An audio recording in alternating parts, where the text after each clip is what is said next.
விவேக் மறைவுக்கு வராத வடிவேலு என்ன காரணம் சொல்லியிருக்காரு பாருங்க. சின்ன கலைவாணர் இறப்பு செய்தியை கேட்டு ஷாக் ஆகாம கண்ணீர் விடாம யாருமே இல்ல. ஆக்சுவலி அப்ப கோவிட்ல மக்கள் பயந்து போயிருந்த நேரம். இருந்தாலும் மொத்த திரையுலகமும் அரசியல் தலைவர்களும் திரண்டு வந்து இறுதி அஞ்சலி செலுத்தினாங்க. எக்ஸ்பர்ட் வடிவேலு கொதிச்சு போன ரசிகர்கள் வடிவேலுவை கரிச்சு கொட்டினாங்க. இப்ப 4 வருஷம் கழிச்சு அதுக்கான காரணத்தை மனத்திறந்து பேசியிருக்காரு வடிவேலு. ஒரு இன்டர்வியூல பேசின அவர், விவேக்கோட இறப்பை என்னால தாங்கிக்க முடியல, பெரிய வலி.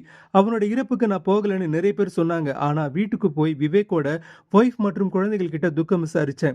விவேக் இறந்திடுவான்னு நான் நினைக்கவே இல்லை. அவன் இறந்த டைம்ல நானே ரொம்பவும் மோசமான நிலையில தான் இருந்தேன். எங்க வீட்டுக்குள்ளேயே ஒருத்தரை பார்த்து ஒருத்தர் பயந்துட்டு இருந்தோம். அதனாலதான் போகலன்னு ரீசன் சொன்னாரு வடிவேலு. அப்போ ஊரே திரண்டு வந்துச்சே. அவங்க எல்லாரும் மனுஷங்க இல்லையா? அவங்களுக்கு எல்லாம் குடும்பம் இல்லையா? எதுக்கு தேவையில்லாம சப்ப கட்டு கட்டுறீங்கன்னு வடிவேலுவ பங்கமா கலாய்க்கிறாங்க நெட்டிசன்ஸ். அது ஒரு பக்கம் இருக்கட்டும், கேப்டன் மறைவுக்கு ஏன் வரல?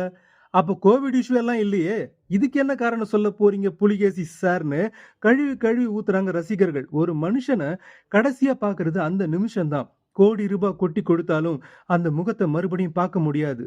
இது பலருக்கு தெரியாது சோகத்தோட உச்சம்.